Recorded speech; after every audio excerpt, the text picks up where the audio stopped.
ver quantas a gente consegue fazer. Num banco estão apoiados 3 objetos, uma garrafa de massa 0,6 kg, um vaso de flores 0,5 kg e um sapato 0,3 kg. A tábua do banco que sustenta os objetos é homogênea, 1,4 kg, comprimento 2 metros. Sabe-se que os pés do banco estão a 0,30 metros das extremidades da tábua de sustentação. A garrafa está a 0,15 metros à esquerda do pé A, o vaso está a 0,40 metros à direita do mesmo pé. O sapato está a 0,20 metros à esquerda do pé B. Nessas condições, a alternativa correta, que apresenta os valores mais aproximados dos módulos das forças em newtons, que o pé A e o pé B fazem respectivamente. Como já tinha o desenho, tu já poderia começar fazendo o diagrama de corpo livre. No lugar dos pés do banco, tu chamaria de FA e FB, as forças que esses pés fazem sobre o banco, que é o que ele quer saber. Tinha uma garrafa apoiada à esquerda do PA, peso da garrafa. Tinha um vaso apoiado à direita do PA, peso do vaso. A própria madeira, que era homogênea, tinha um certo peso. Peso da madeira, peso da tábua, peso do banco. E tinha um sapato também em cima do banco, 300 gramas, peso do sapato. Esse é o diagrama de corpo livre. Para que um corpo extenso esteja em equilíbrio, não basta que a força resultante seja zero. Além disso, o momento resultante tem que ser igual a zero. Tudo bem para vocês? Momento, força vezes braço de alavanca? Momento resultante. Para eu poder calcular o momento resultante num corpo extenso, eu preciso de um ponto de referência. E uma dica preciosa em equilíbrio de corpo extenso é usar como ponto de referência o ponto de aplicação de uma força desconhecida. Como as forças desconhecidas são FA e FB, eu tanto poderia usar o ponto A como o ponto B como referência. Vou pegar o ponto A. E além disso, eu ainda tenho que dizer para onde que o momento é positivo, para onde que o momento é negativo. Como o momento gira os objetos, tu não pode dizer que para cima é mais, para baixo é menos, que nem força. Tu tem que dizer em que sentido que o giro é positivo e em que sentido que o giro é negativo. Para eu não ficar pensando nisso na hora do exercício, eu sempre digo que sentido anti-horário é positivo. Mas é pessoal isso. Se tu quiser fazer o oposto, vai dar o mesmo resultado que o meu, eu garanto. Quantas forças vocês enxergam? Cada força gera um momento. Os 6 momentos dessas forças somados tem que dar 0. O momento gerado pelo peso da garrafa, o momento gerado pela força A, pelo peso do vaso, pelo peso da tábua, pelo peso do sapato, pelo apoio B. E aqui é um momento que eu percebo que o aluno erra muito isso. Na hora de selecionar se o momento é positivo ou negativo. Pô! Tu pega a tua coisa de escrever e segura com o dedinho no ponto que tu selecionou como ponto de giro, ó. E faz com outro dedo a força, cara. Aí tu vê na tua frente a coisa girando. E não tem como tu errar. Por exemplo, eu fazendo o peso da garrafa, girou no sentido positivo ou negativo? Oh! Pega no ponto A ali, ó, e faz a força no ponto A.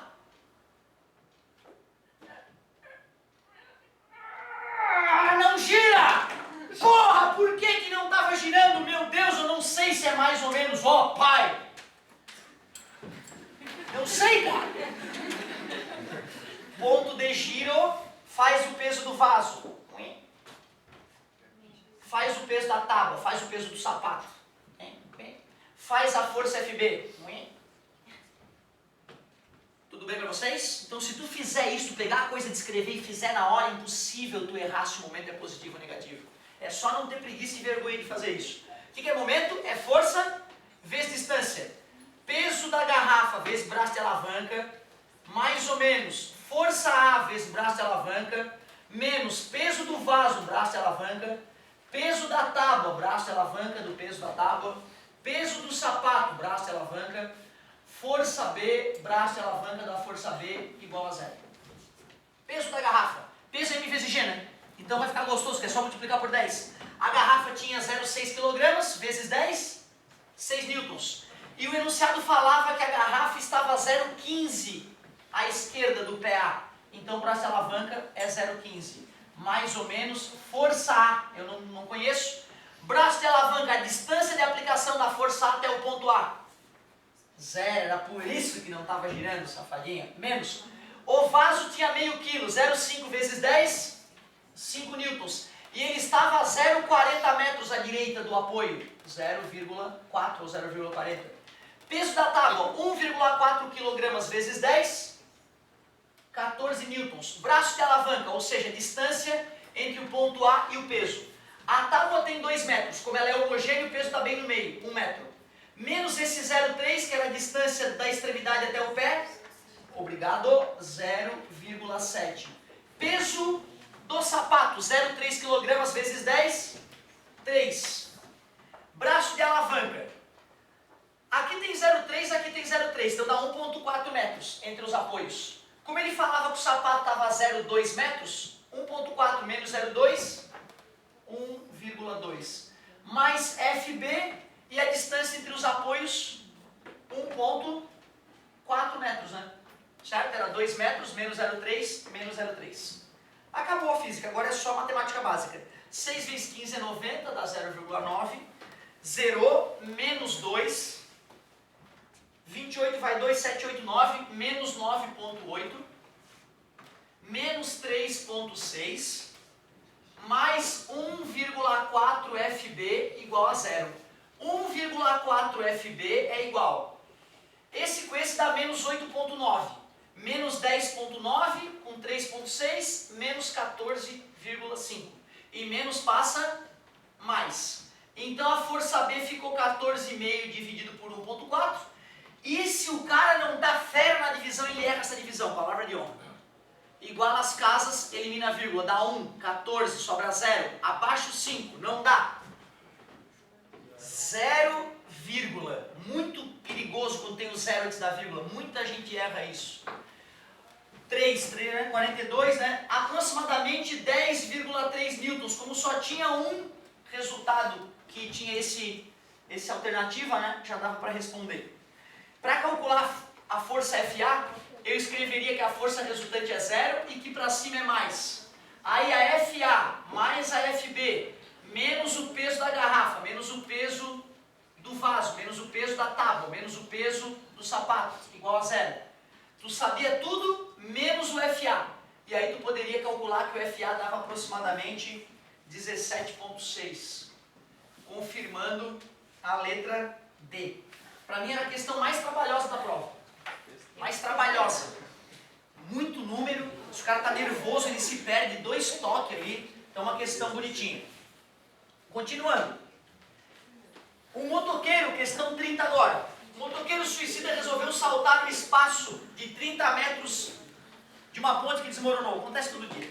Colocou uma rampa de 15 graus e acelerou até 30 metros por segundo. E ele deu o seno e o cosseno de 15 graus. E aí começa a me perguntar, né? O motoqueiro conseguiu? Não conseguiu? Essa questão dava de matar ela sem cálculo, tá? Se tu olhasse as alternativas, tu ia perceber que dava de assinalar sem cálculo nenhum. Mas o objetivo de agora é a gente aprender a física, né? Então vamos lá. Motoqueiro chega na rampa, 15 graus, e chega com velocidade de 30 metros por segundo. Eu vou decompor essa velocidade em V0x e V0y. Como o ângulo é 15 graus, o V0x é o V0 vezes cosseno de 15 graus. V0x vai ficar 30 vezes 0,96. V0x, 18 vai 1, 27 mais 1, 28. 28,8 metros por segundo. É a velocidade horizontal do motoqueiro na hora do salto. V0y é V0 sem ângulo, seno. V0y é 30 vezes 0,25. Dividir por 4, 7,5 metros por segundo. Quer dizer que o motoqueiro tem uma velocidade vertical de 7,5 metros por segundo na hora do salto. Se ele tiver um alcance maior que 30 metros, ele se salva. Se der menor, morreu. Então vamos lá, vamos calcular quanto tempo ele fica no ar, pelo menos na linha do salto. V igual a V0 mais A vezes T, equação na área da velocidade. No topo da trajetória, a velocidade y é 0. A velocidade y inicial é 7,5, se eu digo que para cima é mais, para baixo é menos. Assim eu calculo que ele fica 0,75 segundos para subir. Então o tempo total que ele fica no ar, 1,5 segundos. Para calcular o alcance, a gente vai para o eixo x, né? No eixo x a velocidade é constante, então eu posso até usar a ideia de velocidade média. Ele tem no eixo X uma velocidade constante de 28,8. Quero calcular o alcance e ele fica no ar 1,5 segundos. Está dividindo, passa multiplicando. Multiplicar por 1,5 é somar o número mais a sua metade. 12 vai 1, 13 vai 1, 43,2 metros. Já que o alcance deu maior que os 30 metros, que era o vão da ponte quebrada, ele consegue pular. O que deixa o item 1 falso e o item 3 verdadeiro. A altura máxima alcançada pela moto em relação à base do precipício é de 72,8 metros. Ele dizia que do precipício até a ponte quebrada era 70 metros. Logo, eu só preciso saber o quanto ele subiu acima da linha do salto. Vamos mais uma vez para o eixo Y. E poderia ter usado o Torricelli, mas a equação horária da posição é o que eu usarei. Vou chamar a posição inicial de 0. A velocidade para cima inicial era 7,5. Ele ficou 0,75 segundos para atingir a altura máxima. Se eu digo que para cima é mais, para baixo a gravidade é menos. 0,75 ao quadrado sobre 2. A única conta importante ali é 75 vezes 75. 25 vai 2, 35, 36, 37. 35 vai 3, 49 com 3, 52. 5, 12 vai 1, 6, 5. 5,625 menos 5 vezes, já multipliquei, 0,5625. D igual 5,625 menos 5 vezes 5, 25 vai 2, 10 uns 12 vai 1, 30 mais 1, 3, 25, 28. Posição 2,8 metros aproximadamente. Como tinha 70 de altura até o precipício, mais 2,8, 72,8. E o cara tinha dito no item 2 que o motoqueiro atingia 72,8. Verdadeiro, o item 2. Item 4. Se a massa do conjunto motoqueiro-moto for de 130 kg, a energia mecânica do conjunto em relação ao precipício, imediatamente antes de chegar à rampa, é 2,08 vezes 10 na 5. O que é energia mecânica? É a cinética mais as potenciais, só que nesse caso só tem a potencial gravitacional, mv² sobre 2 mais mgh. Substituindo os valores 180, 30, 180, 10 e 70, faz a continha, vai dar exatamente o que ele disse em notação científica. Verdadeiro? E o item 5 diz que no ponto mais alto da trajetória a velocidade da moto é nula. Não. Quando o motoqueiro atinge o ponto mais alto, a velocidade y é nula, mas ele continua avançando. A velocidade x não se anula. Era a alternativa que poderia nos economizar todo esse cálculo. Certo? Se o cara analisa a questão 5, vê que ela é falsa, e percebe que 1 e 3 não podem estar na mesma resposta, ele faz a questão sem cálculo algum. Senhor, que coincidência, né? Não, cara, o autor do vestibular ele fez isso de caso pensado. Ou seja, ele faz essa questão para roubar tempo do cara que ainda não tem a malemolência para fazer concursos de vestibulares. É a malandragem brasileira.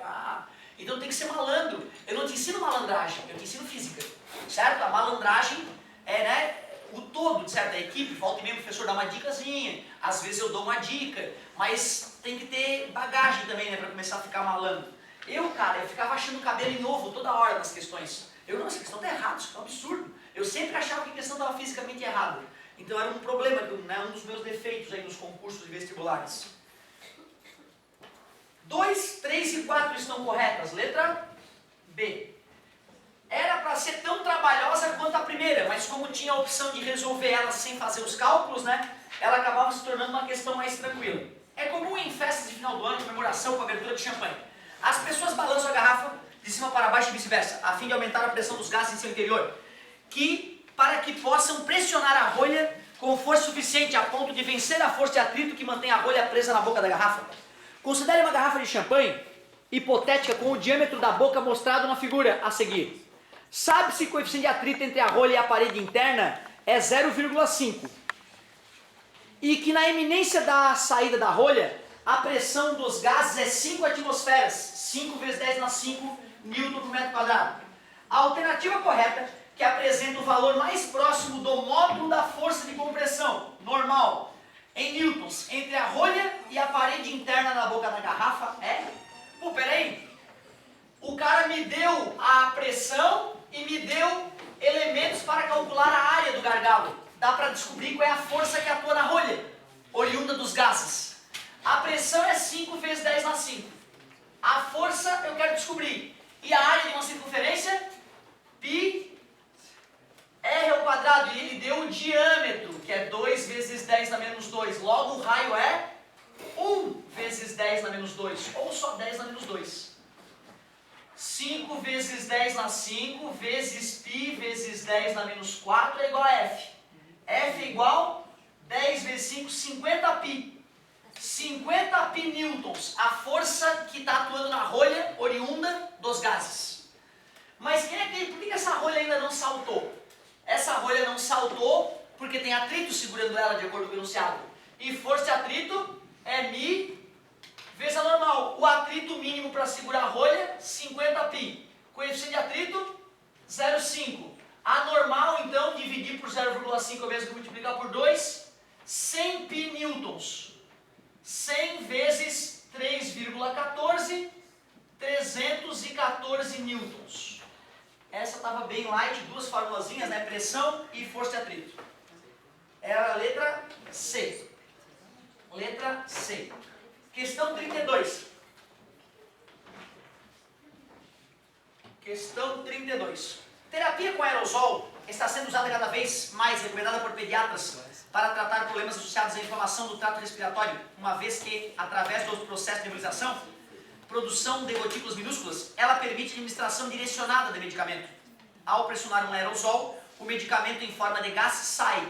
Sentimos um abaixamento na temperatura do frasco. Este resfriamento é explicado pelas leis de termodinâmica. Deixa eu ver se eu consigo. A primeira lei diz que o calor que o gás recebe, parte se converte em trabalho, parte se converte em variação de energia interna. Como a expansão de um gás aerosol é muito rápida, a gente pode dizer que é quase adiabático.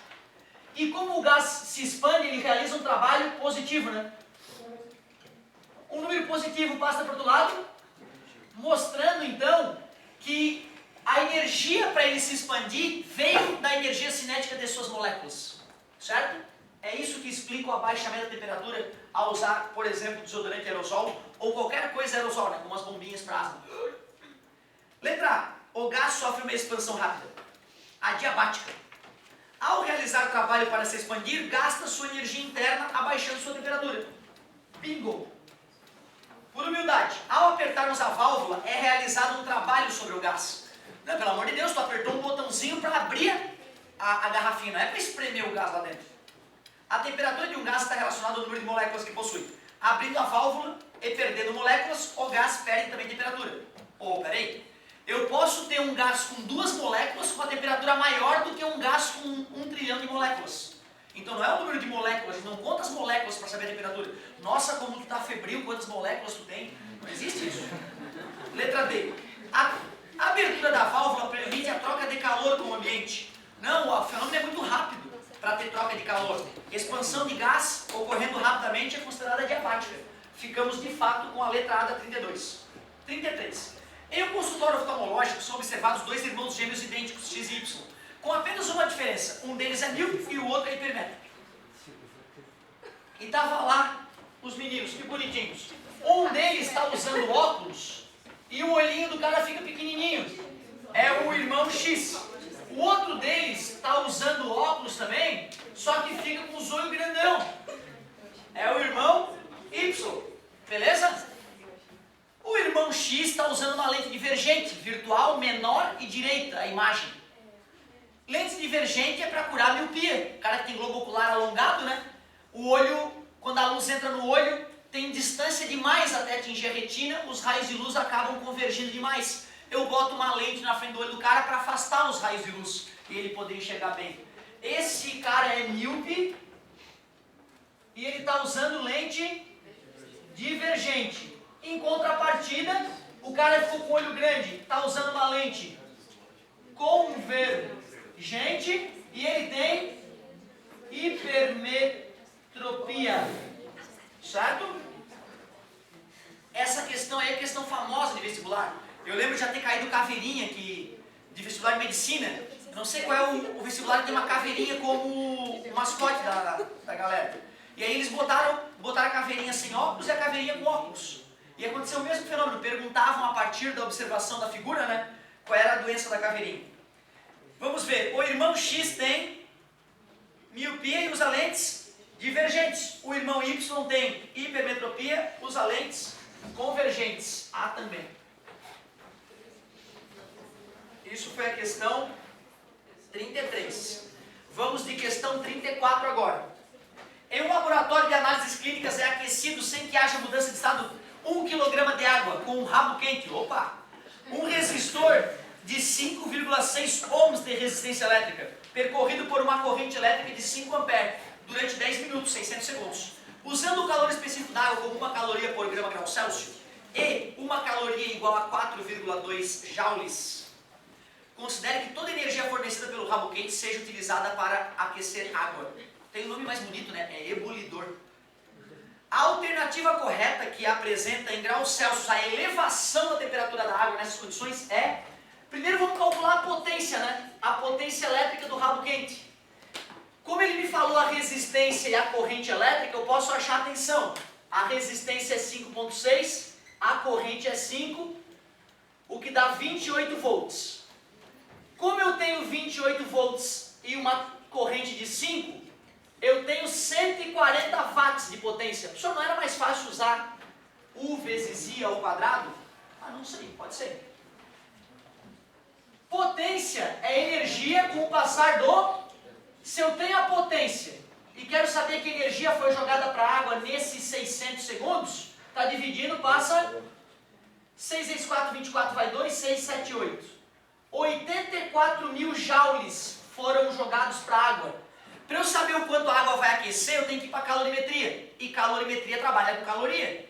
Então eu vou ter que dividir isso aqui por 4,2 para converter isso para caloria. O que vai dar 20 mil calorias. E aí eu finalizo com o famoso que macete. Joguei 20 mil calorias para 1 kg de água sofrer variação de temperatura. Divide por 1000 ambos os lados. A variação de temperatura, 20 graus Celsius. Essa já é uma questão boa, né, cara? Tinha que manjar de potência elétrica, tinha que manjar de potência, definição de potência, converter com carinho e ainda usar o que macete. Então, bem bonita essa questão. Ah, como chutou, meu filho? Dia. Nossa, eu vou te Que pena, né, cara? Esse é o erro mais doído, né? Aquele que o cara sabia fazer, aí dá uma distraidinha assim, putz, dá na trave, cara. O negócio é levantar a cabeça, não magoa por isso, não. Questão 35, houve um rumor de que mudou o gabarito, não sei o que, achei estranho, porque o gabarito que me passaram originalmente estava perfeito. E o gabarito que trocaram depois, teoricamente, é um absurdo. Mas nós já vamos discutir isso. Vamos para mais uma. Quantas já foram? 1, 2, 3, 4, 5, 6. Vamos que vamos!